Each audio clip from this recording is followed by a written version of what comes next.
अस्सलामुअलैकुम। हमने अभी स्टार्ट करना है चैप्टर 3 ऑफ बेसिक पैथोलॉजी, जो हमारी 10th एडिशन की बुक है। उसमें चैप्टर 3 का नाम क्या है? Inflammation and repair. अब सबसे पहले हमने आज जो करना है वो ओवरव्यू करना है इन्फ्लेमेशन का, जिसमें हम डेफिनेशन और जनरल फीचर्स पढ़ेंगे इन्फ्लेमेशन की। ठीक है, इन्फ्लेमेशन का काम ही होता है कि हम ऑफेंडिंग एजेंट्स को एलिमिनेट कर सकें। ठीक है, इन्फ्लेमेशन हमारी बॉडी में जो होती है वो क्यों होती है? Just to eliminate the offending agents. Offending agents are those agents basically which are not from our body. ठीक है, मतलब हम ये कह सकते हैं which are outsiders, foreigners, allergic causing हो सकते हैं, इन्फेक्शन कॉजिंग हो सकते हैं, कुछ भी ऐसा हो सकता है जो हमारी बॉडी बहरहाल उसे रिकॉग्नाइज़ नहीं करती और उसकी ही वजह से हमारी बॉडी क्या करती है? इन्फ्लेमेशन कॉज करती है। तो ये मतलब हम ये कहते हैं कि इन्फ्लेमेशन एक ऐसा रिस्पॉन्स है हमारे टिश्यूज़ का, वैस्कुलराइज्ड टिश्यूज़ का।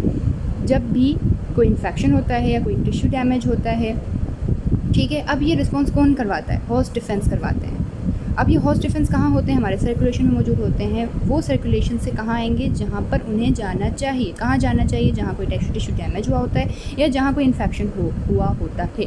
ठीक है, although in common medical and lay paradigms inflammation suggest harmful reaction is actually a protective response that is essential for survival. ठीक है, मतलब हम जो भी हमारे बॉडी में हार्मफुल इन्फ्लेमेशन होता है हार्मफुल रिएक्शन की वजह से, तो वो हमारे सर्वाइवल ही के लिए ज़रूरी होता है। It serves to rid the host of both the initial cause of cell injury. और हम इन्फ्लेमेशन हमारी बॉडी में होता क्यों है? एक तो ये कि हमारे जो सेल इंजरी की कॉज जो है उससे जान छुड़ाई जाए, उससे हमारी बॉडी से उसे रिमूव किया जाए। अब वो जो कॉज ऑफ सेल इंजरी है वो हो सकता है कोई माइक्रोब हो, कोई टॉक्सिन्स हो। ठीक है, and the consequences of such injury. और इन माइक्रोब्स टॉक्सिन्स की वजह से जो भी इंजरीज आई हैं उनसे भी रिड किया जाए, मतलब उनसे भी रिड ऑफ किया जाए। ठीक है, गेट रिड किया जाए जो भी। ठीक है, मतलब जान छुड़ाई जाए। For example necrotic sales and tissues, जैसे कि हमारी बॉडी में इंजरी जो हुई है नेक्रोटिक सेल्स की हो गई, मतलब नेक्रोटिक सेल्स हो गए और टिश्यूज़ हमारे नेक्रोसिस में चले गए। The mediators of defence include phagocytic leukocytes, antibodies and complement proteins. अब हम ये कह रहे हैं कि भाई लाजमी बात है, सब कुछ ऐसा खुद से खुद तो नहीं हो जाता, किसी को किसी की हेल्प चाहिए होती है। हमारी बॉडी में जो भी डिफेंस चल रहा होता है वो सब एक दूसरे की हेल्प से हो रहा होता है। ठीक है, तो हमारे जो हेल्पर्स हैं या मीडिएटर्स हैं वो क्या होते हैं? सबसे पहले फेगोसाइटिक ल्यूकोसाइट्स होते हैं, मतलब वाइट ब्लड सेल्स होते हैं जो फेगोसाइटिक एक्टिविटी रखते हैं। सेकंड एंटीबॉडीज़ होते हैं और थर्ड क्या होते हैं? कॉम्प्लीमेंट प्रोटीन्स होते हैं। ठीक है, most of these normal circulate in the blood. अब ये ल्यूकोसाइट्स, एंटीबॉडीज़, कॉम्प्लीमेंट प्रोटीन्स, ये सब नॉर्मली हमारी बॉडी में सर्कुलेट कर रहे होते हैं। Where they are sequestered so they can not damage normal tissues. वहाँ पर उन्हें सप्रेस करके रखा जाता है ताकि वो नॉर्मल टिश्यूज़ को डैमेज करके ना बैठ जाएँ। हर टिश्यू को कोई बाहर का समझ के ना इसको डैमेज करके बैठ जाए, जैसे कि हमारे किसी एलर्जिक रिएक्शन में ऐसा होता है। ठीक है, ऑटो इम्यून डिसऑर्डर्स में, sorry not allergic reaction, auto immune disorders में ऐसा होता है। ठीक हो गया। सम ऑफ हम कहाँ थे? Damage normal tissues but can rapidly recruited to any site in the body. ठीक है, बल्कि वो क्या कर सकें, मतलब उन्हें सप्रेस करके रखते हैं हमारी बॉडी में। Some of the cells involve in inflammatory responses also reside in tissues. कुछ होते हैं जो एक तो हमने कहा कि नॉर्मली सर्कुलेट कर रहे होते हैं ब्लड में, लेकिन कुछ होते हैं जो कहाँ होते हैं? टिश्यूज़ में मौजूद होते हैं। ठीक है, और वो भी इन्वॉल्व होते हैं कि इन्फ्लेमेटरी रिस्पॉन्स में आएंगे। Where the function is sentinels on the look out for threats. मतलब वो क्या कर रहे होते हैं? देख रहे होते हैं कि कोई थ्रेड वगैरह तो नहीं है जिन पर हम अटैक करके और काम को ख़त्म करें। The process of inflammation delivers leukocytes and proteins to foreign invaders. अब क्या करते हैं, जो ये इन्फ्लेमेशन का प्रोसेस है वो क्या करता है कि ल्यूकोसाइट्स और जो भी प्रोटीन्स होते हैं उन्हें फॉरेन इन्वेडर्स जैसे कि माइक्रोब्स हो गए उन तक पहुंचवाते हैं। ठीक है, कि भाई हाँ ल्यूकोसाइट्स और प्रोटीन्स उस तरफ जाओ, और ताकि वहाँ पर वो जगह क्या करें, उन एक तो माइक्रोब्स की तरफ पहुंचाते हैं, दूसरा या तो हो सकता है कि भाई कोई डैमेज आया हो, कोई नेक्रोसिस हुई हो तो उन तक पहुंचाते हैं। फिर ये क्या करता है? एक्टिवेट करता है रिक्रूटेड सेल्स को और मॉलिक्यूल्स को। ठीक है, मतलब जो भी सेल्स इधर उधर से घूम फिर कर इंजर्ड साइड पर या इन्फेक्टेड साइड पर पहुँचे हैं, जो भी मॉलिक्यूल्स पहुँचे हैं उन सबको वो क्या करता है? एक्टिवेट करता है। विच देन फंक्शन, कौन एक्टिवेट करता है? ये प्रोसेस ऑफ इन्फ्लेमेशन एक्टिवेट करता है। ठीक है, विच देन फंक्शन, और फिर ये मॉलिक्यूल्स और सेल्स जो भी एक्टिवेट हुए हैं वो क्या करते हैं? एलिमिनेट करते हैं हार्मफुल और अनवांटेड सब्सटेंसेस को। ठीक है, विदाउट इन्फ्लेमेशन, अगर हम ये कहें कि हमारी बॉडी में इन्फ्लेमेशन हो ही नहीं रही है तो इन्फेक्शंस वुड गो अनचेक्ड, तो हमारी बॉडी में इन्फेक्शन का पता ही कुछ नहीं चलेगा कि भाई हो गया है, क्या हुआ है. Wounds would never heal and injured tissues might remain permanent festering source. ठीक है, मतलब हमारी बॉडी में फिर रहेंगे ही रहेंगे. The typical inflammatory reaction develops through a series of sequential steps. जो भी हमारे इन्फ्लेमेटरी रिएक्शन है उस पर कुछ ना कुछ स्टेप्स तो है ही. हमारे टिपिकल स्टेप्स तो ये हैं, बेसिक स्टेप्स ये हैं. नंबर 1 क्या है कि ऑफेंडिंग एजेंट को हमने क्या करना है, रिकॉग्नाइज करना है by host cells and molecules. दूसरा हम क्या करेंगे, ल्यूकोसाइट्स और प्लाज्मा प्रोटीन्स को हम रिक्रूट करेंगे, मतलब कि सर्कुलेशन से उसको साइट तक पहुंचाएंगे. कौन सी साइट, जहाँ पर कोई माइक्रोब लगा है, आया है, और जहाँ कोई इन्फेक्शन हुआ है या कोई इंजरी हुई है, where are the offending agent located. ठीक है, वहाँ तक पहुँचाएंगे. किसको, ल्यूकोसाइट्स और प्लाज्मा प्रोटीन्स को. The leukocytes and proteins are activated. फिर हम क्या करेंगे, जिन्हें पहुंचाया हमने ल्यूकोसाइट्स और प्लाज्मा प्रोटीन्स को, उन्हें हम एक्टिवेट करेंगे and work together to destroy. ये दोनों मिलकर काम करेंगे ताकि हम डिस्ट्रॉय करें और एलिमिनेट कर सकें ऑफेंडिंग सब्सटेंस को. जो चौथा स्टेप है वो क्या है, the reaction is controlled and terminated. फिर रिएक्शन को हम जाहिर सी बात है छोड़ तो नहीं देंगे कि हाँ भाई होता रहे. अब जाहिर सी बात है अगर हम ऑफेंडिंग एजेंट को या ऑफेंडिंग सब्सटेंस को एलिमिनेट कर चुके हैं तो फिर हमें इस प्रोसेस को कंट्रोल करना पड़ेगा. ऐसे नहीं एकदम से स्टॉप करना होता है, ऐसा नहीं होता ना. जब हम गाड़ी को ब्रेक देते हैं तो एकदम तो ब्रेक नहीं देते, हम आहिस्ता आहिस्ता देंगे. ठीक हो गया, तो इस तरह से पहले हम कंट्रोल करेंगे, दैन टर्मिनेट करेंगे, और फिर जो भी इसकी वजह से डैमेज हुआ है उसे हम रिपेयर करेंगे. The last process is repairing and healing. Okay, last step of this process.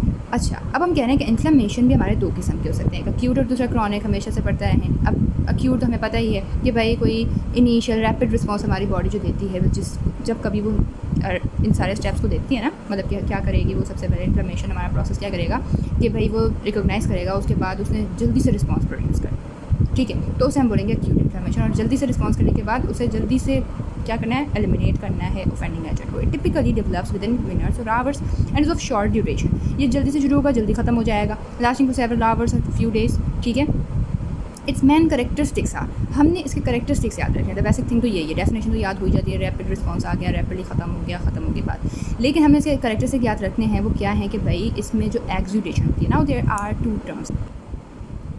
Exudate होता है और ट्रांसुडेट होता है. ठीक है, अब एक्सुडेशन का मतलब है पुअर इन प्रोटीन कंसनट्रेशन. ठीक है, और ट्रांसुडेट का मतलब क्या होता है कि रिच इन प्रोटीन कंसनट्रेशन. फिर ये आगे सारी बातें क्लियर होंगी, लेकिन हम ये कह रहे हैं कि अगर अक्यूट इन्फ्लेमेशन है ना, अक्यूट इन्फ्लेमेशन है, तो उसके अंदर हमने कुछ करेक्टरिस्टिक क्या देखे थे कि एक्सुडेशन होती है. अब एक्सुडेशन का मतलब क्या हुआ कि मतलब ऐसा फ्लूइड लीक आउट होगा जिसमें क्या है कि protein concentration come, poor in proteins. ठीक हो गया, एंड प्लाज्मा प्रोटीन्स जिसे हम एडिमा कहते हैं, and the emigration of the leukocytes predominantly neutrophils.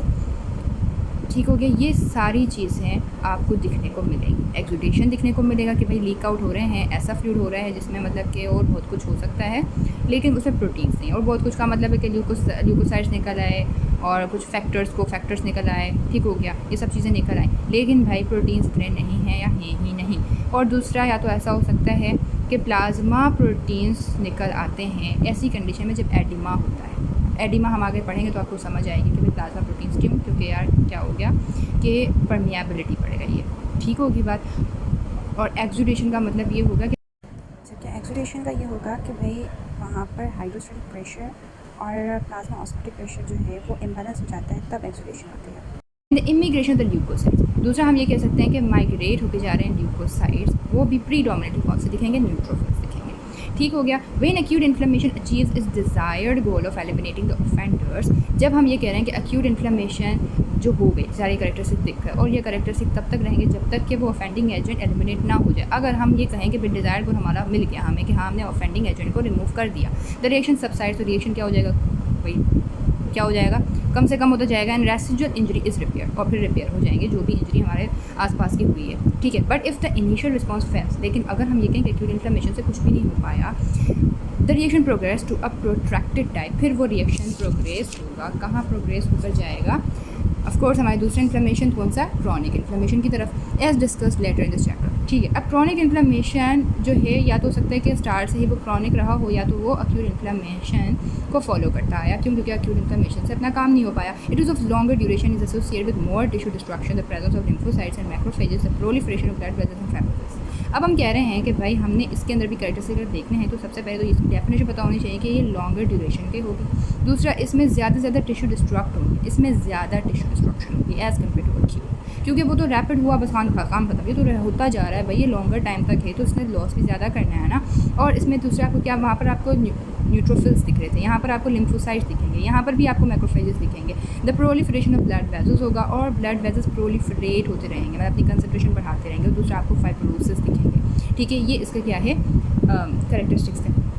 Inflammation is induce by chemical. अब हम ये कह रहे हैं कि भाई हाँ, हमारे पास जो भी एक्यूट हो गया, क्रॉनिक हो गया, जो भी हो गया, लेकिन उसे इंड्यूस करने वाले कौन है, कुछ मीडिएटर्स हैं। और ये मीडिएटर्स कौन प्रोड्यूस करते हैं, होस्ट सेल्स, मतलब हमारी बॉडी प्रोड्यूस करती है। क्यों प्रोड्यूस करेगी, जब कोई हमारी बॉडी में इंजरी सिस्टम में लाया जाता है, विद माइक्रोब एंटर्स, सपोज करें कि कोई माइक्रोब है वो एंटर हो गया, ठीक है, और वो एंटर होकर हमारे टिश्यू पर जाके पहुँच गया, टिश्यू को इंजरी कर दी, और टिश्यू को इंजरी करने के बाद उसने क्या किया कि इन्फेक्शन कॉज कर दिया, ठीक है, इन्फेक्शन कॉज कर दिया, जिसकी वजह से हमारी बॉडी ने क्या किया कि सेंस किया कि भाई कोई ना कोई डैमेज आया, कोई इन्फेक्शन हुआ है हमारी बॉडी में।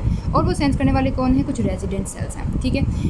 अब वो रेजिडेंट सेल्स कौन से होते हैं, वो मैक्रोफेजेस होते हैं, डेंड्राइटिक सेल्स होते हैं, मास्ट सेल्स होते हैं, और कुछ और भी किस्म के टाइप्स के सेल्स होते हैं, ठीक है, कुछ और भी टाइप्स के सेल्स होते हैं। अब ये रेजिडेंट सेल्स हमने कलेक्टिव नेम दे दिया ना, macrophages, dendritic cells and mast cells, which are actually दो cells which sense the damage and infection present in the body, ठीक है, which are caused due to microbes. These cells secrete molecules. अब वो कौन से मॉलिक्यूल्स ये resident sales secrete करते हैं, जब ये सेंस कर देंगे तो वो इंटर्न कुछ तो करेंगे ना, सेंस करके बैठ नहीं जाएंगे हाँ भैया आ गया ठीक है ओके, नहीं, वो क्या करेंगे, कुछ सिक्रीटरी मॉलिक्यूल्स, कुछ मॉलिक्यूल्स को सिक्रीट करेंगे, सॉरी, वो कौन से मॉलिक्यूल्स हैं, साइटोकाइंस हैं, अदर मीडिएटर्स हैं, ठीक है। दैट इंड्यूस, फिर वो साइटोकाइंस और दूसरे मीडिएटर्स क्या करेंगे, इंड्यूस करेंगे किसको, इन्फ्लेमेटरी रिस्पॉन्स को, और ज़्यादा रेगुलेट करेंगे। Inflammatory mediators are also produce from plasma proteins. अब हम ये कह रहे हैं कि एक तो मीडिएटर्स ये थे ना कि भाई हाँ सेंस किया, रेजिडेंट सेल्स से इंटरनली साइटोकाइंस और दूसरे मीडिएटर्स प्रोड्यूस किए, लेकिन दूसरे हमारे पास मीडिएटर्स कौन से हैं, वो हमारे पास हैं प्लाज्मा प्रोटीन्स। एक हो गया केमिकल मीडिएटर्स और एक हो गया हमारे पास प्लाज्मा प्रोटीन्स, ठीक हो गया, प्लाज्मा प्रोटीन्स।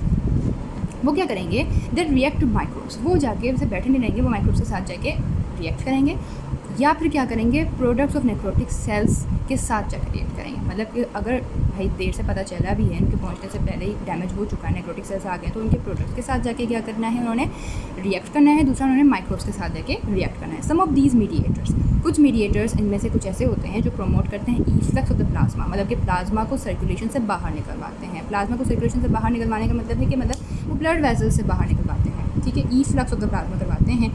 एंड अब या तो ऐसा होता है कि वो टिश्यू से मौजूद हैं, उनको बाहर निकलवाएंगे, और फिर क्या करेंगे, रिक्रूट करवाएंगे सर्कुलेटिंग ल्यूकोसाइट्स को, मतलब कि जो सर्कुलेशन में मज़े से घूम रहे थे ल्यूकोसाइट्स, उनको पहुंचाएंगे the site where the offending agent look at it. Mediators also activate the recruited leukocytes. मीडिएटर्स क्या करते हैं, एक्टिवेट करते हैं। अब एक तो मीडिएटर्स ने क्या किया, पहुंचवाया उन्हें सर्कुलेशन से the site of injury.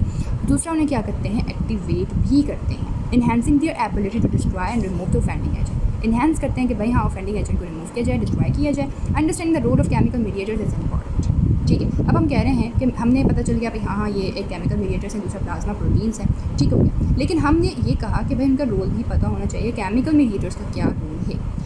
Is important because most of anti inflammatory drugs target specific mediators. The external manifestations of inflammation, often called its cardinal signs, are heat, redness, swelling, pain and loss of function. अच्छा, अब इस paragraph में बातें क्या हैं, बस ये सुन लें वरना बहुत लंबी हो जाएगी फजूल की, कि हम जब भी इन्फ्लेमेशन की साइंस देखते हैं, जैसे हम कहते हैं कार्डिनल साइंस, वो कौन कौन सी होती हैं, हीट होती है, रेडनेस, स्वेलिंग एंड पेन और लॉस ऑफ फंक्शन होती है, ठीक है, ये साइंस होती हैं। अब हमने कहा कि हीट जिसे हम कहते हैं calor, redness rubor, swelling tumour, pain dolor and loss of function को फंक्शनल लाइसा कहते हैं, ठीक है। अब कह रहे हैं जो ये पहले चार आए थे ना, वो हमारे किसी ने बताया था, किसने, सेल्सियस ने बताया था, और उसके बाद पांचवा जो हमारे पास जो आखिरी पांचवा है लॉस ऑफ फंक्शन, वो हमें बताया था रुडोल्फ विर्शो ने, जो फादर ऑफ मॉडर्न पैथोलॉजी होता है। बहरहाल इन मैनिफेस्टेशंस, ये मैनिफेस्टेशंस होती ही किस वजह से हैं, जब वैस्कुलर चेंजेस होती हैं, ठीक है। ये जो भी कार्डिनल साइंस हमें दिखती हैं वो तब दिखती हैं जब वैस्कुलर चेंजेस हमें हमारी बॉडी में होते हैं, and leukocyte recruitment and activation. और दूसरा का क्या होता है, जब ल्यूकोसाइड रिक्रूट मतलब कि साइड ऑफ इंजरी की तरफ आते हैं और उनकी एक्टिवेशन होती है, as will be evident from the discussion that follows, फिर आपको पता चलेगा जब हम फॉलोज पढ़ेंगे। ठीक है, हमने क्या बोला कि हमारे पास ये कार्डिनल साइंस जो होते हैं वो कब होते हैं, जब हमारे पास ये चेंजेस आ रहे होते हैं, कौन से वैस्कुलर चेंजेस आ रहे होते हैं, और दूसरा ल्यूकोसाइट रिक्रूट होते हैं और एक्टिवेट होते हैं। इसके नतीजे में हमें ये कार्डिनल साइंस देखने को मिलती हैं। इसमें ऐसा भी होता है कि इन्फ्लेमेटरी रिएक्शंस ही हमारे डिजीज़ का कॉज बन जाती हैं। मतलब हम ये कहते हैं कि हमारे इन्फ्लेमेटरी रिएक्शन एक हमारे लिए एक प्रिवेंटिंग मैकेनिज्म है, लेकिन कभी ऐसा होता है कि वो कॉज ऑफ डिजीज़ भी हो जाते हैं ये inflammation, and the damage it produces as is its dominant feature. और फिर हम ये कह रहे हैं कि हमें हमारे जो भी इनके वजह से जो हमारी डिजीज़ कॉज करते हैं, जिस वजह से कोई डैमेज होता है, वो हमारे इसके डोमिनेंट फीचर्स होते हैं। For example, inflammatory reactions to infections are accomplished by local tissue damage. मतलब अगर हम ये कहें कि इन्फेक्शन हो गया हमारी बॉडी में, फिर हमारी बॉडी में इन्फ्लेमेटरी रिएक्शंस के रिस्पॉन्स में होने लगता है, तो हमारे लोकल टिश्यू डैमेज, मतलब जहाँ पर इन्फेक्शन हुआ है वहाँ पर वो टिश्यू डैमेज होगा। ठीक हो गया। And it's associated science and symptoms, फिर उसके साथ साथ हमें उसके साइंस और सिम्टम्स देखने को मिलेंगे, जैसे कि पेन हो गया, फंक्शनल इम्पेयरमेंट हो गई, ये सारी चीज़ें, या मतलब ये सब चीज़ें भी देखने को मिल सकती है जो कार्डिनल साइंस है। ठीक है। Typically, however, these inflammation abates, leaving little or no permanent damage. लेकिन कभी ऐसा भी होता है कि भाई या तो बहुत कम डैमेज हुआ है या फिर परमानेंट डैमेज हो गया। ठीक है, no permanent damage, no permanent damage, कोई भी परमानेंट डैमेज नहीं हुआ। ठीक है, no permanent damage. In contrast, इसके बरक्स हम ये देखें कि बहुत सी ऐसी डिजीज़ होती हैं जिसमें इन्फ्लेमेटरी रिएक्शन मिसडायरेक्ट हो जाते हैं, मतलब कि जहाँ पर इन्फ्लेमेटरी रिएक्शन नहीं होना चाहिए वहाँ पर भी होने लग जाते हैं, जैसे कि against self tissues in autoimmune diseases, occurs against normally harmless environmental substances, या फिर ऐसे इन्वायरमेंटल सब्सटेंसेस के अगेंस्ट वो काम करने लग जाते हैं जो हार्मलेस होते हैं हमारी बॉडी के लिए। अब वो काम करने लग जाते हैं तो वो फिर इनफैक्ट हमारे लिए वो सारा प्रोसेस ही हार्मफुल हो जाता है। That evoke an immune response, for example in allergies, और इज एक्सेसिवली प्रोलॉन्ग। मतलब एलर्जीज में यही होता है ना यार, हल्का सा मिट्टी का डस्ट गया उसके इतना क्या करना, लेकिन क्या होता है हमारा इन्फ्लेमेटरी रिस्पॉन्स हमारा बहुत ज़्यादा कोई एक्टिव हो जाता है, जिसकी वजह से हमारी बॉडी का पूरा सिस्टम ही अजीब हो जाता है, ये छींकें आना, बुखार होना, ये सब चीज़ें। अगर फॉर एग्जाम्पल मिट्टी की एलर्जी, स्किन की एलर्जी हो जाती है तो फिर ये रेडनेस हो जाना, ये सारी चीज़ें हो जाती हैं, और इज एक्सेसिवली प्रोलॉन्ग्ड, और फिर वो बढ़ता चला जाता है। For example in infection by microbes that resist eradication. ठीक है, मतलब जो हमारे मतलब हमारी बॉडी में रहे। ठीक है। Inflammatory reactions अंडरलाई common chronic diseases. अब कुछ इन्फ्लेमेटरी रिएक्शंस होते हैं, एक तो ये हमारा ही हो गया कि भाई नॉर्मल प्रोसेस में चलना है, दूसरा ये हो गया कि वो मिसडायरेक्ट हो गया, तीसरा हम ये कह रहे हैं कि भाई क्रॉनिक डिजीज़ में ही हमारे इन्फ्लेमेटरी रिएक्शंस कॉमनली ही रहता है, जैसे कि रूमेटॉइड आर्थराइटिस है, आर्थरोस्क्लेरोसिस और लंग फाइब्रोसिस है, as well as life threatening hypersensitivity reactions, जिन्हें हम एलर्जी भी कहते हैं, to insects, bites, drugs and toxins. ठीक है, मतलब कोई भी बाइट लग गया, ड्रग्स हो गए, टॉक्सिन के अगेंस्ट हाइपर सेंसिटिविटी रिएक्शन लग आ जाना, उससे भी इन्फ्लेमेटरी रिएक्शन ही इन्वॉल्व होता है। एथरोस्क्लेरोसिस है और रूमेटॉइड आर्थराइटिस है, लंग फाइब्रोसिस, सब में इन्फ्लेमेटरी रिएक्शंस होते हैं। ठीक है।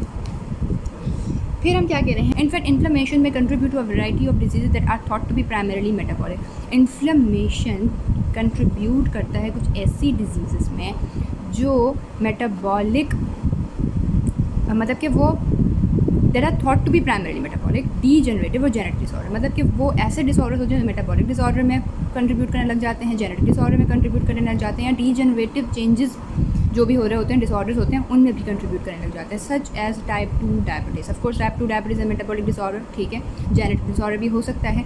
ठीक हो गया। अल्जाइमर डिजीज़ एंड कैंसर, ये सब हो सकता है, इन सब में भी इन्फ्लेमेटरी प्रोसेस इन्वॉल्व हो जाता है, and hence anti inflammatory drugs में well have a broader role than currently indicated in recognition of the wide-ranging harmful consequences of inflammation, the lay process has rather melodramatically referred to as a silent killer, है ना। अगर आपको allergy रहती है, for example किसी patient को allergy रहती है, तो फिर वो एक साइलेंट किलर की तरह रहेगा। क्यों? क्योंकि भाई उसने बहुत कुछ इस तरह से, अगर वो क्योंकि मिसडायरेक्ट भी हो सकता है कभी भी कहीं भी, वो बहुत सी बीमारियों के अंदर भी वो कंट्रीब्यूट कर सकता है, तो फिर ये एक साइलेंट किलर कहलाया जा सकता है। Not only excessive inflammation but also defective inflammation is responsible in serious illness. ठीक है, मतलब एक तो ये इन्फ्लेमेशन रहती है या बहुत ज़्यादा रहती है, तो फिर हम ये कहते हैं यार वो सीरियस इलनेस तो कॉज करेगा ही। लेकिन अगर वो डिफेक्टिव इन्फ्लेमेशन, मतलब 1-2 इसका स्टेप क्या हो गया, मिसडायरेक्ट हो गया या मिस हो गया या ज़्यादा हो गया, कुछ भी ऐसा मसला हो सकता है, तो फिर वो सीरियस इलनेस कॉज कर सकता है। Too little inflammation which is typically manifested by increase susceptibility to infection. अब क्या बोल रहे हैं कि इन्फ्लेमेशन कम क्यों हो रही है, अगर मतलब होना इन्फ्लेमेशन प्रोसेस ज़्यादा होना चाहिए लेकिन कम प्रोसेस चल रहा है, ऐसा क्यों? क्योंकि भाई या तो इन्फेक्शन बहुत बढ़ गया है। Is most often cause by reduce number of leukocytes. और फिर वो इन्फ्लेमेशन कम क्यों हो रहा है, इन्फ्लेमेटरी प्रोसेस कम क्यों हो रहा है, क्योंकि ल्यूकोसाइट्स हमारी बॉडी में कम है, leukocytopenia resulting from replacement of other. अब ये ल्यूकोसाइट्स कम क्यों हो गए, या तो यह होता है माल न्यूट्रिशन कम है ना, ये ऐसा होता है, या फिर ये है कि भाई मतलब माल न्यूट्रिशन है सॉरी, और या तो ऐसा होता है कि भाई थेरेपी हो रही है कि बोन मैरो को रिप्लेस किया जा रहा है क्योंकि कैंसर हो गया है जिसकी वजह से, या फिर ऐसा हो सकता है कि suppression of marrow by therapies for cancer, मतलब कोई थेरेपी चल रही है, ठीक है, या ग्राफ्ट रिजेक्शन कोई ऐसी है, तो फिर हम ये कहते हैं कि भाई हाँ ये है कि ल्यूकोसाइट्स कम हो गए, फिर इन्फ्लेमेटरी प्रोसेस कम होगा या इन्फेक्शन ज़्यादा हो जाएगा, ठीक है। Recall that leukocytes cells of inflammatory response arise from progenitors in the bone marrow. अब बोन मैरो से ही रिलेटेड बात क्यों की जा रही है, क्योंकि देखें जो भी प्रोजेनिटर्स वगैरह हैं जो हमारे किसके ल्यूकोसाइट्स के, वो बोन मैरो से ही बनते हैं। Hence any compromise of bone marrow function will diminish the generation of mature leukocytes, है ना। कोई भी अगर बोन मैरो के फंक्शन में कॉम्प्रोमाइज़ आ जाएगा तो मैच्योर ल्यूकोसाइट्स भी हमारे कॉम्प्रोमाइज़ हो जाएंगे। Inherited genetic abnormalities of leukocyte function are rare disorders but they provide valuable information about the mechanism of leukocyte response, है ना। अब इनहेरिटेड जेनेटिक एबनॉर्मलिटीज़, एक तो हमारे ल्यूकोसाइट फंक्शन नॉर्मली हमें बताता है कि भाई ये ल्यूकोसाइट नहीं है तभी ऐसा मसला चल रहा है। दूसरा हमें ये भी बताता है कि भाई कौन सा ल्यूकोसाइट किस काम के लिए रिस्पॉन्सिबल है ना, किस मैकेनिज्म में कौन सा इन्वॉल्व होता है। These conditions are describe chapter 5 वगैरह वगैरह। Inflammation is terminated when the offending agent is eliminated. Inflammation तब टर्मिनेट होता है जब हम ये कहते हैं कि ऑफेंडिंग एजेंट एलिमिनेट हो गया। The reaction resolves because mediators are broken. अब कह रहे हैं कि कैसे एलिमिनेट होता है, 3-4 वजूहत हो सकती हैं, 3-4 रीजन हो सकते हैं। एक ये हो गया कि भाई जो मीडिएटर्स इसमें थे ना, केमिकल मीडिएटर्स या जो भी प्लाज्मा प्रोटीन्स वगैरह, मैक्रोफेजेस वगैरह, वो सब क्या हो गए, ब्रोकन डाउन हो गए और डिसिपेट हो गए। And leukocytes have short life span in tissues. हमें पता है कि ल्यूकोसाइट्स टिश्यूज़ में शॉर्ट लाइफ ही कंटेन करते हैं, ठीक है। इन एडिशन तो वो क्या हो गया, वो भी ख़त्म हो गए। In addition anti inflammatory mechanisms are activated. और दूसरा एक तो ये हो गया कि वो ख़त्म होते जा रहे हैं, ब्रेक डाउन होते जा रहे हैं जो भी मीडिएटर्स थे या मैक्रोफेजेस थे। लेकिन दूसरा क्या हो रहा है कि एंटी इन्फ्लेमेटरी मैकेनिज्म्स एक्टिवेट हो रहे हैं, जो चैप्टर 4 में आप जगह समझोगे इस चीज़ को, ठीक है, कि एंटी इन्फ्लेमेटरी मैकेनिज्म क्या होता है। Serving to control the response and prevent it from causing excessive damage to the host. अब क्या हो गया, इस तरह से हम प्रिवेंट करें तो एक्सेसिव डैमेज होस्ट का ना हो जाए, जिसको ख़त्म करना था वो कर लिया, तो भाई अब क्या करना है मजीद रख के। After inflammation has achieved its goals to eliminating the offending agents itself into motion the process of tissue repair. अब क्या हो गया, जब हो गया ना ख़त्म, एलिमिनेट हो गया, तो अब हमारी बॉडी में दूसरा प्रोसेस स्टार्ट हो जाता है, वो होता है टिश्यू रिपेयर का। Repair consist of a series of events that heal damaged tissue. Repair में क्या होता है कि डैमेज टिश्यू को हील किया जाता है। In this process the injured tissues replaced. इसमें क्या होता है कि जो इंजर्ड टिश्यू हो गए उसकी जगह पर दूसरे टिश्यूज़ का आ जाना, इसे हम रीजनरेशन कहते हैं of surviving cells and filling of residual defects with connective tissue, जिसे हम स्कारिंग कहते हैं। रीजनरेशन हो गई और फिर उसकी जगह पर हमने फिलिंग कर दी किसकी, कनेक्टिव टिश्यू की, जिसे हम स्कारिंग कहते हैं। Now, what are causes of inflammation? Inflammatory reaction may be triggered by a variety of stimuli. Number 1 infections हो सकते हैं, ठीक है। Number 2 हम ये कहते हैं कि हमारे पास टिश्यू नेक्रोसिस हो गया, फॉरेन बॉडीज़ आ गए, इम्यून रिएक्शंस ही हमारे मतलब अगेंस्ट हमारी बॉडी के काम करने लग गया, हमारे ही टिश्यूज़ के काम करने लग गया, ठीक है। सबसे पहले इन्फेक्शन हमारा हो सकता है कोई बैक्टीरियल, वायरल, फंगल, पैरासाइटिक, कोई भी किसी भी किस्म का इन्फेक्शन हो सकता है। एंड माइक्रोबियल टॉक्सिन्स हो सकते हैं, are among the most common and medically important causes of inflammation. Different infectious pathogens elicit distinct inflammatory responses. जाहिर सी बात है हर किस्म का इन्फेक्शन एक ही तरह का इन्फ्लेमेटरी रिस्पॉन्स तो नहीं देखा जाएगा ना। डिफरेंट इन्फ्लेमेटरी रिस्पॉन्स हमें देखने को मिलेंगे, from mild acute inflammation that causes little और नो लास्टिंग डैमेज। अब डिफरेंट इन्फ्लेमेटरी रिस्पॉन्स का मतलब ये हो गया कि यार माइल्ड अक्यूट इन्फ्लेमेशन भी हो सकती है, जिसका क्या होगा कि डैमेज या तो बहुत कम होगा या वो क्या करेगा, बहुत अरसे तक डैमेज करता रहेगा। एंड सक्सेसफुली इरेडिकेट्स इन्फेक्शन, और फिर बिल आखिर क्या करेगा, अपना इन्फेक्शन को इरेडिकेट कर देगा। तो सिवियर और फिर मॉडरेट से या लिटिल से वो कहाँ तक जा सकता है, सिवियर सिस्टमिक रिएक्शन तक जा सकता है, that can be fatal to prolong chronic reactions that cause extensive tissue injury, और जिसकी वजह से बहुत सारे टिश्यू इंजरी भी हो सकती है। The morphologic pattern of the response can be useful in identify its etiology as discussed in this chapter, ठीक है। मतलब फिर हम मॉर्फोलॉजी फिर इसी चैप्टर के अंदर पढ़ेंगे कि फिर एक्यूट इन्फ्लेमेशन में क्या किस तरह की मॉर्फोलॉजी देखने को मिलती है, ठीक है। अब टिश्यू नेक्रोसिस क्या है? Tissue necrosis elicits inflammation regardless of the cause of cell death. Tissue necrosis भाई सिर्फ इन्फ्लेमेशन को इलिसिट करवाता है, इंड्यूस करवाता है, उसका कोई लेन देन नहीं होता कि भाई सेल डेथ का कॉज क्या है, ठीक है। इन्फेक्शन है, एलर्जी है, और या फिर ऐसा हो सकता है कि टिश्यू इंजरी हो गई खुद से, ट्रॉमा हो गया, उसे नहीं सेल डेथ के कॉज से कोई लेना देना नहीं, उसे सिर्फ इन्फ्लेमेशन को इलिसिट करवाना है, विच में भी इस्केमिक। अब हो सकता है कि वो सेल डेथ इस्केमिया हो सकता है, नेक्रोसिस हो सकता है, फिजिकल या केमिकल इंजरी हो सकती है, ट्रॉमा हो सकता है, ये सब चीज़ें। ठीक हो गया। अब हमने कहा इस्केमिया है, जिसमें क्या इस्केमिया हमने पिछले चैप्टर में पढ़ा कि reduce blood flow that cause myocardial infarction. Reduce blood flow कम हो जाने की वजह से ऑक्सीजन कम आएगी, फिर वो मायोकार्डियल इन्फार्क्शन कॉज कर सकता है। Trauma and physical chemical injury हो सकती है, for example thermal injury as in burns of first bite, irradiation, exposure to some environmental chemicals, ये सब फिजिकल और केमिकल इंजरी में आ सकता है। ठीक हो गया। Several molecules release from necrotic cells are known to trigger inflammation. अब हम कह रहे हैं कि कैसे टिश्यू नेक्रोसिस इलिसिट करता है इन्फ्लेमेशन को। बेसिकली जब भी किसी भी किस्म के डेथ हो गई सेल की, तो उससे जो प्रोडक्ट्स रिलीज़ होते हैं, जो मॉलिक्यूल्स रिलीज़ होते हैं, वो क्या करते हैं, इन्फ्लेमेशन को ट्रिगर करते हैं।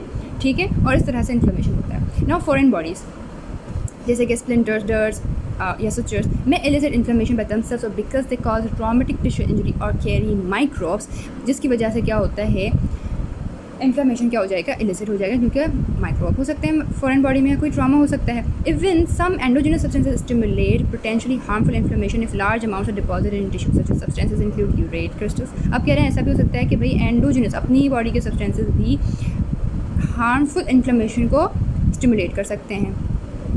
अगर वही एंडोजेनस सब्सटेंस लार्ज अमाउंट में डिपॉजिट होने लग जाते हैं तब ऐसा होता है। अब वो लार्ज अमाउंट में वो कौन से हो सकते हैं सब्सटेंस, जैसे कि यूरेट क्रिस्टल्स बन जाना in the disease of gout and cholesterol crystals का बन जाना in the disease of atherosclerosis. ठीक है। इम्यून रिएक्शंस तीसरा हमारा हो सकता है, also called hypersensitivity, are reactions in which the normally protective immune system damages the individuals own tissues. मतलब अपने ही टिश्यूज़ को वो क्या करते हैं, डैमेज कर रहा होता है, वो इम्यून सिस्टम इतना एक्टिव हो जाता है। द इंजरियस इम्यून रिस्पॉन्सेज में be directed against self antigens. अब कह रहे हैं कि ये इंजरियस इम्यून रिस्पॉन्स किसके अगेंस्ट काम कर रहा है, अपने एंटीजेंस के अगेंस्ट काम कर रहा है, जैसे हम कहते हैं ऑटो इम्यून डिजीजेस, और may be inappropriate reactions against environmental substance, या फिर वो ऐसा रिएक्शन दे रहे हैं इन्वायरमेंटल सब्सटेंस के लिए इनएप्रोप्रिएट है एज एन एलर्जीज और अगेंस्ट माइक्रोब्स, या माइक्रोब्स के अगेंस्ट वो इनएप्रोप्रिएट रिएक्शंस दे रहे हैं। Inflammation is a major cause of tissue injury in these diseases. Inflammation एक मेजर कॉज है इसमें कि भाई जाहिर सी बात है इन्फ्लेमेशन को इंड्यूस कर रहे हैं ना, इन्फ्लेमेशन की ही वजह से क्या हो रहा है, ये ऑटो इम्यून डिजीज़ जनरेट हो रही है। तो तरह तरह की जो डिजीज़ हो रही हैं, जो चैप्टर 5 में हम पढ़ेंगे, वो इन्फ्लेमेशन भी इसमें इन्वॉल्व होता है इम्यून रिएक्शंस के अंदर। Because the stimuli of the inflammatory response is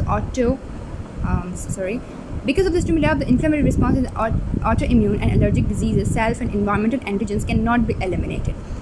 क्योंकि स्टिमुलाई इन्फ्लेमेटरी रिस्पॉन्स के ऑटो इम्यून और एलर्जिक डिजीज़ कॉज करवाता है ना। मतलब हम ये कहें कि भाई जब भी इन्फ्लेमेटरी रिस्पॉन्स स्टिमुलाई हो जाता है किसके नतीजे में, ऑटो इम्यून एलर्जिक डिजीज़ के लिए, तो वो एलिमिनेट ही नहीं हो पाता। मतलब कि वो लाजमी बात है भाई, ऑटो इम्यून है, आप अपनी एंटीजन को कैसे एलिमिनेट कर पाओगे भाई, तो वो एलिमिनेट हो ही नहीं पाएगा। एलर्जिक डिजीज़ है, हाइपर सेंसिटिविटी इतनी होगी, वो एलिमिनेट हो ही नहीं पाएगा। These reactions tend to be persistent and difficult to cure. और ऐसे ही डिजीज़ होते हैं जिसे आप ख़त्म भी नहीं कर पाते, उसे आप क्योर भी नहीं कर पाते, और often associated with chronic inflammation, और फिर यही इन्फ्लेमेशन होते हैं जो क्रॉनिक इन्फ्लेमेशन होते हैं and important causes of morbidity and mortality. ठीक है, यही फिर डेथ कॉज भी करवा सकते हैं वगैरह वगैरह। Now recognition of microbes and damaged cells. हाँ, अब रिकॉग्नाइज हमें स्टेप्स याद है ना। सबसे पहला स्टेप क्या था, हमें सबसे पहला स्टेप अभी याद रखो, उसके बाद क्या होगा वो बात की देखेंगे। सबसे पहला स्टेप क्या है, हमने रिकॉग्नाइज करना था, ऐसे ही था, recognition of microbes and necrotic cells by cellular receptors and circulating. कौन करता है भाई इनको, इन माइक्रोब्स को रिकॉग्नाइज? वो होते हैं हमारे पास कुछ रिसेप्टर्स जो सेल्स पे मौजूद होते हैं एंड सर्कुलेटिंग प्रोटीन्स होते हैं, सर्कुलेटिंग प्रोटीन्स ऐसे ही था, कुछ टिश्यूज़ में भी होते हैं। खैर, अब हमने क्या कहा, the cells and receptors that recognise invaders evolve as adaptations of multicellular organisms to the presence of microbes in the environment and the response to trigger are critical for survival. एक second, are critical for survival. ठीक हो गया। अब हम कह रहे हैं the cells and receptors that recognise invaders evolve as adaptations of multicellular organisms. अब जो सेल्स और रिसेप्टर्स जो रिकॉग्नाइज करते हैं इन माइक्रोब्स वगैरह को या इन्वेडर्स को, वो क्या करते हैं, मतलब वो एक तरह से इवॉल्व होते हैं एडेप्टेशंस ऑफ मल्टीसेलुलर ऑर्गेनिजम्स। मतलब कि वो अडेप्ट करते हैं ना कि भाई हाँ इस किस्म का मल्टीसेलुलर ऑर्गेनिजम्स है और इस किस्म का माइक्रोब मौजूद है इन द एनवायरनमेंट, ऐसा ही है। And response is the trigger, और फिर उसकी वजह से जो भी रिस्पॉन्स वो ट्रिगर करते हैं आर क्रिटिकल फॉर सर्वाइवल, वो जीने के लिए बहुत मुश्किल है। Now cellular receptors for microbes. अब हमारे पास सबसे पहले जो आते हैं रिकॉग्नाइज करने वाले वो होते हैं सेलुलर रिसेप्टर्स। ठीक हो गया। वो हमारे पास हैं phagocytes, dendritic cells, cells in epithelia and all tissues whose function is to capture microbes. वो हर सेल्स जो एपिथेलिया में मौजूद हैं और वो हर टिश्यूज़ जिनका काम ही होता है कि वो माइक्रोब्स को कैप्चर कर सकें, वो भी रिकॉग्नाइज करते हैं। एक तो फेगोसाइट्स हो गए, डेंड्राइटिक सेल्स हो गए, दूसरे वो सेल्स जो एपिथेलिया में हैं और वो भी जो जिनका काम ही क्या होता है, वो टिश्यूज़ वगैरह, वो सेल्स जिनका काम ही होता है भी माइक्रोब्स को कैप्चर करना, वो भी रिकॉग्नाइज करते हैं। And many other cell express receptors they detect the presence of infectious pathogens. ठीक हो गया, डिटेक्ट करते हैं बहरहाल जो भी रिसेप्टर्स वगैरह मौजूद होते हैं। द बेस्ट डिफाइन, आपने बस इतना याद रखना है, फेगोसाइट्स होते हैं, डेंड्राइटिक सेल्स होते हैं, कुछ हमारे एपिथेलियल सेल्स भी होते हैं, कुछ टिश्यूज़ भी होते हैं, ऐसे आप याद रखना है। ठीक हो गया। अब हम ये कह रहे हैं the best define of these receptors. अब वो जो रिसेप्टर्स हमारे सेल्स में मौजूद होते हैं वो कौन से होते हैं, वो उस फैमिली से बिलोंग करते हैं जिसका नाम है टोल लाइक रिसेप्टर, TLRS, ठीक है, which are named for the founding member toll, a gene that was discovered in Drosophila. ठीक है, बहरहाल बोल रहे हैं कि उसका बंदे का नाम, फाउंडर का नाम ही टोल था, इस वजह से हमने टोल लाइक रिसेप्टर्स रख दिया। बहरहाल ये वो रिसेप्टर्स होते हैं जो हमारे सेल्स में एक्सप्रेस होते हैं, जो कि रिकॉग्नाइज करते हैं इन्फेक्शियस पैथोजेंस को। वो किस फैमिली से बिलोंग करते हैं, टोल लाइक रिसेप्टर फैमिली से बिलोंग करते हैं। अब ये TLRS are located in plasma membranes and endosomes. Locate कहाँ करते हैं, ये लोकेट करते हैं एंडोसोम्स में और प्लाज्मा मेम्ब्रेन्स में। So they are able to detect extracellular and ingested microbes. ठीक है, अब हम कह रहे हैं कि मौजूद कहाँ होते हैं, एंडोसोम्स में, और कहाँ पर होते हैं, प्लाज्मा मेम्ब्रेन में। और ये क्या करते हैं, डिटेक्ट करते हैं माइक्रोब्स को और दूसरा इंजेस्ट करते हैं। ओके, डिटेक्ट करते हैं एक्स्ट्रा सेलुलर और इंजेस्टेड माइक्रोब्स को। वो जो माइक्रोब्स इंजेस्ट हो चुके हैं और वो जो एक्स्ट्रा सेलुलरली प्रेजेंट है उनको डिटेक्ट करते हैं। पॉइंट पे ज़रा गौर करें, ना सिर्फ एक्स्ट्रा सेलुलरली बल्कि इंजेस्टेड माइक्रोब्स को भी रिकॉग्नाइज करते हैं, डिटेक्ट करते हैं। Microbial sensors are present in cytoplasm of cells. कुछ ऐसे होते हैं जो साइटोप्लाज्म ऑफ सेल्स में मौजूद होते हैं। TLRS मतलब 3 जगहों पर हो गए, एक हो गए प्लाज्मा मेम्ब्रेन में, दूसरा हो गया एंडोसोम्स में और तीसरा कहाँ पर हो गया, साइटोप्लाज्म में। TLRS recognize motifs common to many microbes. TLRS recognize करते हैं एक चीज़ जो कॉमन होती है बहुत से माइक्रोब्स में, often called pathogen associated molecular patterns. और वो कौन से होते हैं, ये PAMs होते हैं। Recognition of microbes by these receptors. अब हम कह रहे हैं टोल लाइक रिसेप्टर एक चीज़ माइक्रोब्स में बहुत कॉमन होती है, उन्हें वो रिकॉग्नाइज करते हैं। ऐसे कैसे रिकॉग्नाइज करेंगे, हाँ भाई ये अपना नहीं है, ये पराया है। क्यों, क्योंकि हर माइक्रोब में मौजूद होते हैं PAMs। ठीक हो गया। Recognition of microbes by these receptors stimulates the production and expression of a number of secreted and membrane proteins. Okay, क्या कह रहे हैं कि भाई अब ये जब ये रिकॉग्नाइज कर देते हैं ना, तो फिर ये क्या करवाएंगे, प्रोड्यूस करवाएंगे, एक्सप्रेस करवाएंगे कुछ मेम्ब्रेन प्रोटीन्स को। दीज प्रोटीन्स इंक्लूड, वो प्रोटीन्स कौन कौन से होते हैं, साइटोकाइंस होते हैं। हमने पीछे भी पढ़ा था कि साइटोकाइंस कुछ प्रोटीन्स होते हैं जो क्या करते हैं, रिकॉग्नाइज करते हैं। तो वो इस तरह से होते हैं, साइटोकाइंस होते हैं that induce inflammation, antiviral cytokines होते हैं, and cytokines and membrane proteins that promote lymphocyte activation. ठीक है, अब देखें, कॉमन बात इनमें ये है कि साइटोकाइंस होते हैं, है ना। अब हम कह रहे हैं कि ये प्रोटीन्स कौन कौन से होते हैं, एक तो साइटोकाइंस होते हैं, वो वाले साइटोकाइंस जो इंड्यूस करते हैं इन्फ्लेमेशन। ओके, दूसरे होते हैं एंटीवायरल साइटोकाइंस, वो क्या करते हैं, इंटरफेरॉन्स होते हैं। ठीक हो गया। दूसरा क्या हो गया, cytokines and membrane proteins that promote lymphocytes. अब जो साइटोकाइंस और मेम्ब्रेन प्रोटीन्स होते हैं वो क्या करते हैं, लिम्फोसाइट एक्टिवेशन को प्रमोट करते हैं, even more potent immune response, ताकि मजीद इम्यून रिस्पॉन्स है ना। मतलब एक तो भाई देखो ना, रिकॉग्नाइज किया है, साइटोकाइंस को रिलीज़ करवाया है, दूसरा भी तो आप कुछ करो, वो क्या होता है, लिम्फोसाइट एक्टिवेशन को बढ़ाना। तो ये साइटोकाइंस इन टर्न क्या करते हैं, लिम्फोसाइट की एक्टिवेशन को बढ़ाते हैं, इम्यून रिस्पॉन्स को बढ़ाते हैं। ओके होगी बात।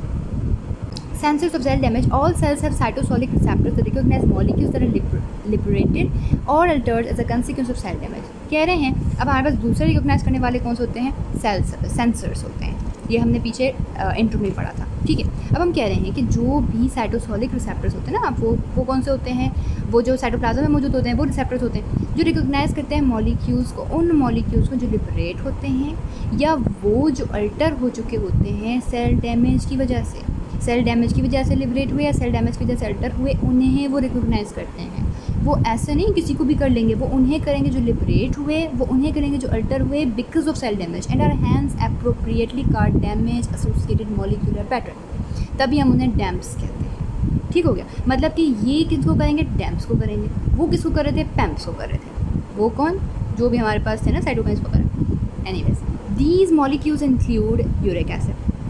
अब ये मॉलिक्यूल्स कौन से हैं, सेंसर्स कौन से हैं, यूरिक एसिड, सॉरी सेंसर्स नहीं, वो जो लिबरेट हुए या जो अल्टर हुए वो कौन से हैं, यूरिक एसिड है। A product of DNA breakdown, DNA जब ब्रेकडाउन होता है उसके नतीजे में यूरिक एसिड जो लिबरेट होता है उन्हें ये क्या करते हैं, सेंस करते हैं। एटीपी जो रिलीज़ हुआ डैमेज हो माइटोकॉन्ड्रिया से, या फिर इंट्रासेलुलर पोटेशियम कंसंट्रेशन कम हो गई है because of loss of ions because of plasma membrane injury, ठीक हो गया। ये डीएनए जो है वो हमारा समहाउ साइटोप्लाज्म में रिलीज़ हो गया, न्यूक्लियस से बाहर आ गया, ठीक हो गया, जो कि नॉर्मली ऐसा नहीं होता। एंड मैनी अदर्स और भी बहुत सी जो चीज़ें ऐसे बाहर निकल आती हैं उन्हें वो सेंस करते हैं। The receptors activate a multi protein, clear तो दिख रहा है ना, okay. The receptors activate multi protein cytosolic complex called the इन्फ्लेमोसोम।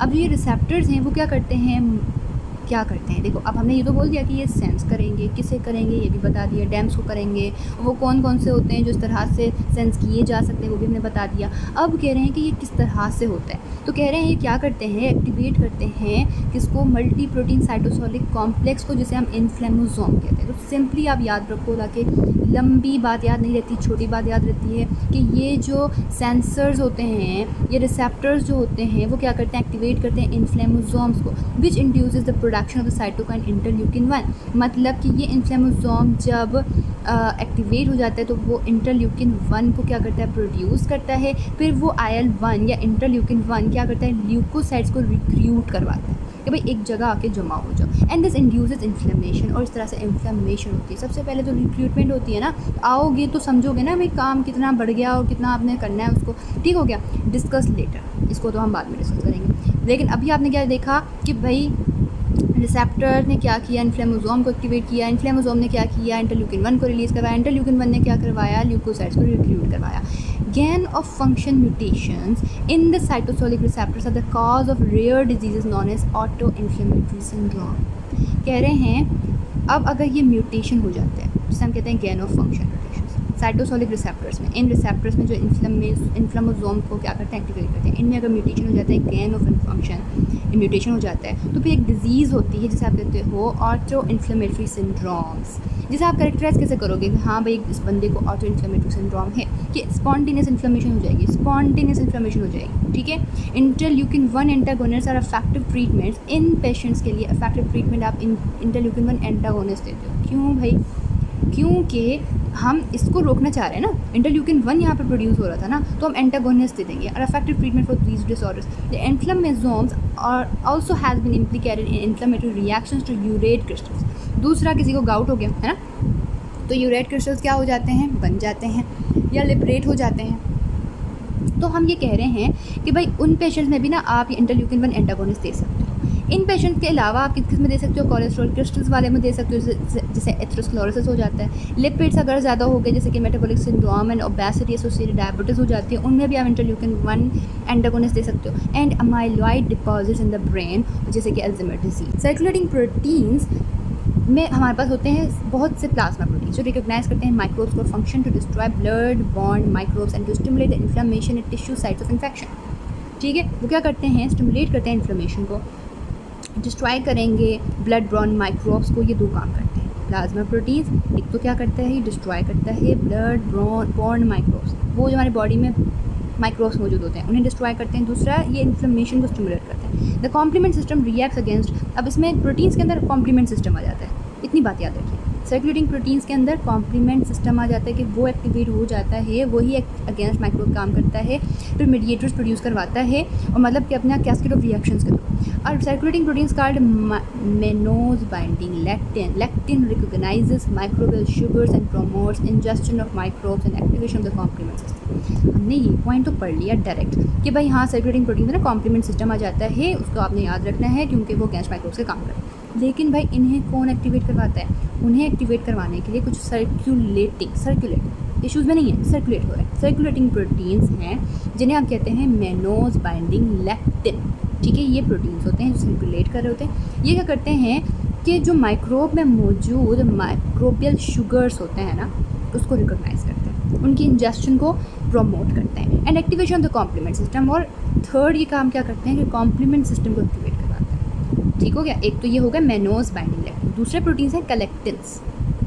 वो क्या करते हैं, वो खुद जाकर माइक्रोब्स के साथ बाइंड हो जाते हैं और उनकी फेगोसाइटोसिस को प्रमोट करते हैं, ठीक होगी बात। तो भाई सर्कुलेटिंग प्रोटीन्स में 2 आते हैं, सिंपल सी बात है, सर्कुलेटिंग प्रोटीन में 2 आते हैं, एक मेनोज बाइंडिंग लेकिन दूसरा collectins. Mannose binding proteins complement system को एक्टिवेट करवाता है और दूसरा क्या करता है, माइक्रोबियल शुगर जो मौजूद होते हैं ना, वो शुगर मेनोज ही होता है, ठीक हो गया।